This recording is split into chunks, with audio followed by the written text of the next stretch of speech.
All right, we want to talk about Vegas and a couple other things. So we go to Vegas on Saturday. We do a live show at Caesar's Palace. We love Caesar's Palace. We're about to complain about Caesar's Palace. This is a trend we've noticed. Been going to Vegas since the mid-90s. And Vegas has shifted over the last 25 years in a bunch of ways. It's no longer underground. It's no longer just dudes, especially on the weekends. Definitely not. There's a ton of great restaurants. All the casinos are just these machines now designed to keep you there.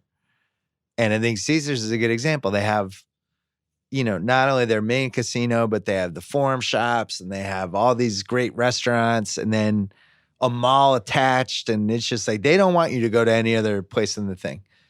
All these casinos are wired this way.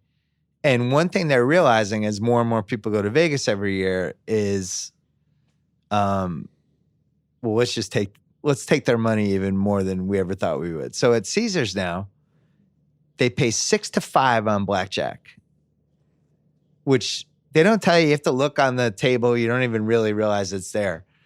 It's a significant difference, and it feels like they're stealing.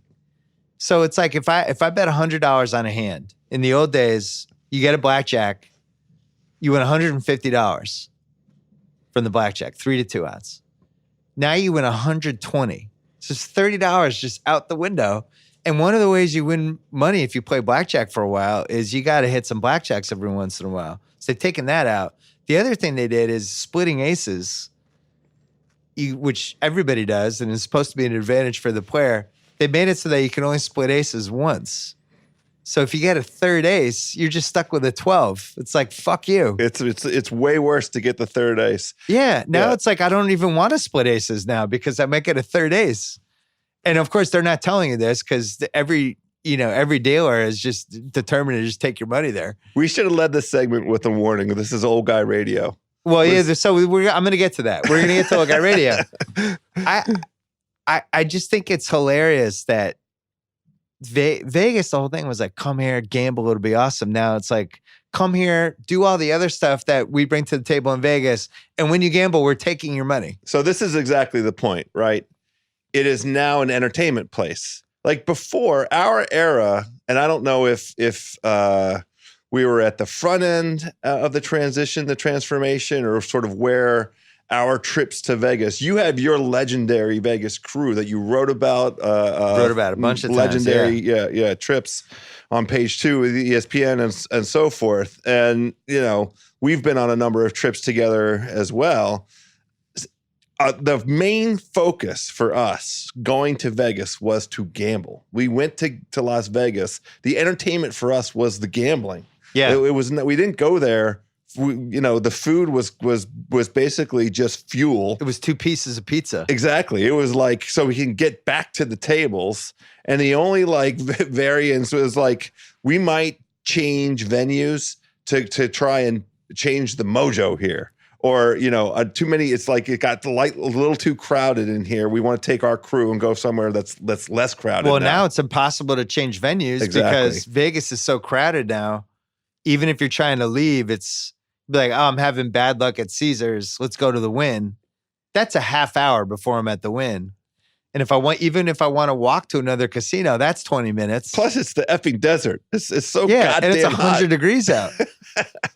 But that's the thing. They don't care about people coming to seriously gamble. They don't care about changing the odds and tilting them way in their favor. Blackjack is already, the odds are against you when you sit down at a blackjack table. Well, you're going to lose money. They change them in a completely unfair way to tilt the odds in a way that you are never going to win money unless you have an incredible stretch of card luck.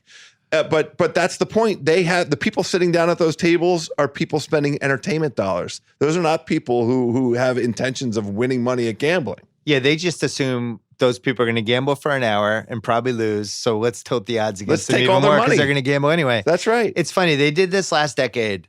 They had those machines that just automatically spat out. It was like basically an infinite hand. You never had a shuffle. There was no 6-card deck. The cards would just come out. It gets spat out by a machine and it just never ended.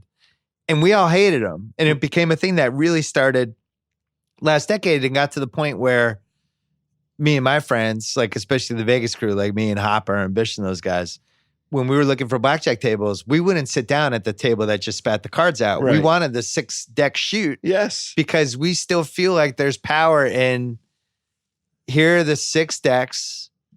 They're going this way.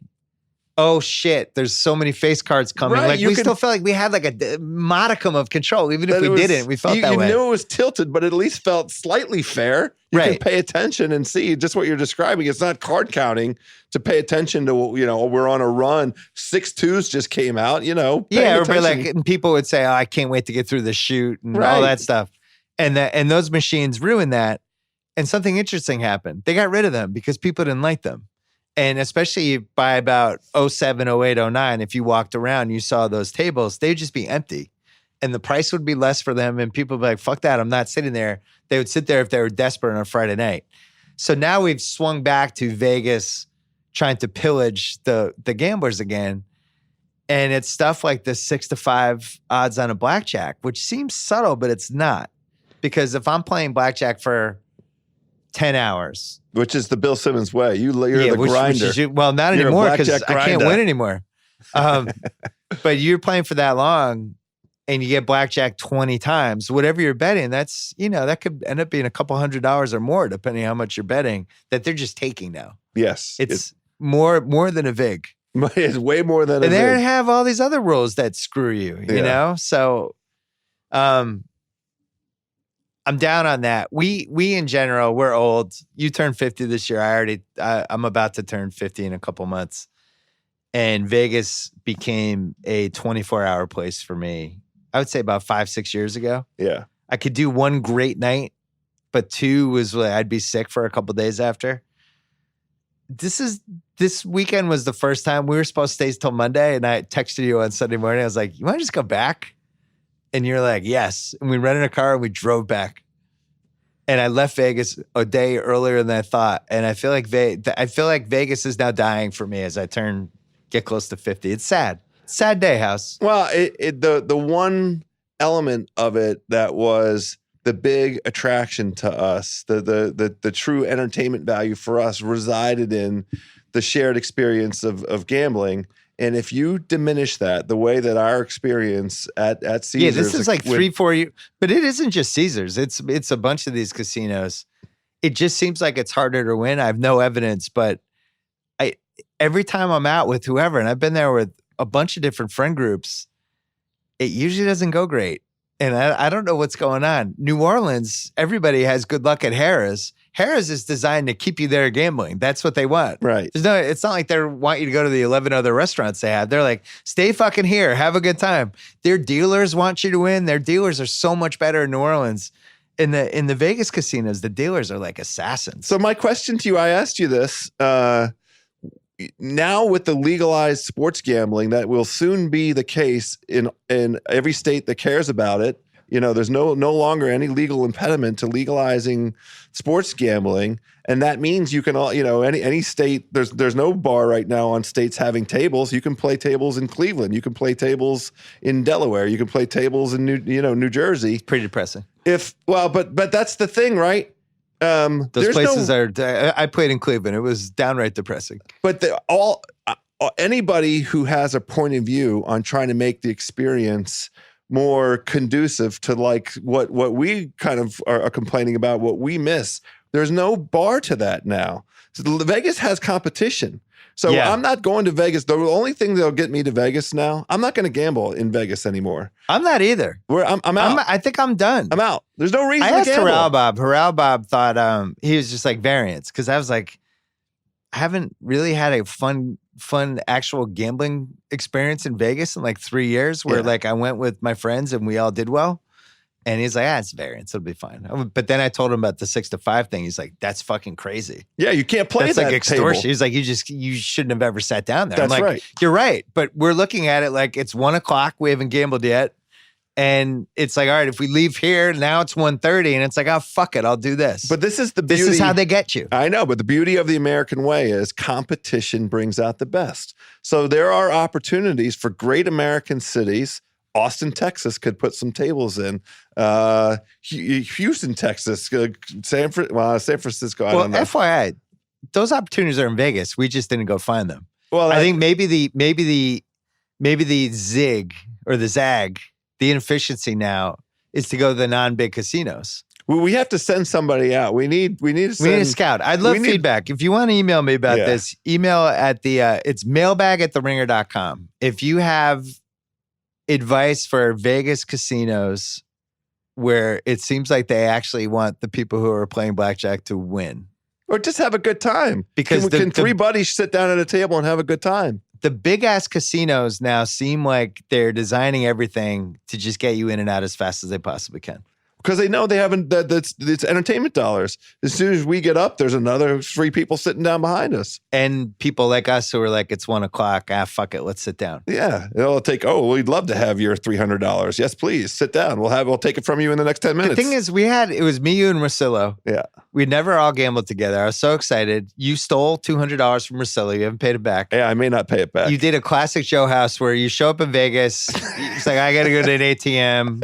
Then it's like, can I borrow $200? And now I didn't even ask. He insisted. $200 he's never going to see for the rest of his life. He insisted. It was worth it. We're all fired up for it. And within 45 minutes of 6 to 5 blackjacks and not being able to split aces and the unfriendly dealer just crushing us, you guys were like, we're going to go get some pizza. That was it. We went on the pizza pizza run. These 4 other dudes and I had this new table of people I liked. They were all really nice.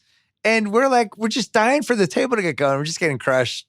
And it just seems like that's the big casino. But maybe this is what the listeners can tell us. Maybe there are little smaller casinos where they still are pro player. Well, God, if Palace Station, talking about competition that has the incredible jambalaya gumbo, they're the place that David Chang took me to and recommends as one of his, lifelong eating pleasures. If a place like that had some great tables, that would be a fun time. Well, Cosmo's another one where people have bad luck there. And it's packed. Everyone I know is packed. Packed. Cosmo, MGM, Caesars, Wynn. I haven't been to Mandalay in a while. I don't know if that's on the radar anymore. But the big ass ones that know they have a ton of people, my advice would be don't gamble there anymore. I'll have some suggestions, hopefully, from the readers, but I think the new marketing efficiency in Vegas. See, now I've talked myself in. I'm going back. Well, as soon as we get some intel, we need intel. I remember cousin Sal and I in 2006 range, we were staying at the Westin because we had kids. It was the only time I stayed kind of off the strip ever. We had our families and our kids. And we ended up gambling at the Westin and there was nobody there. And we were just cleaning up. And we were like, this is the best. Maybe that's what you have to do in Vegas now. Right. I would stay away from the big casinos go to the big casinos for the awesome restaurants and all the shit they have going.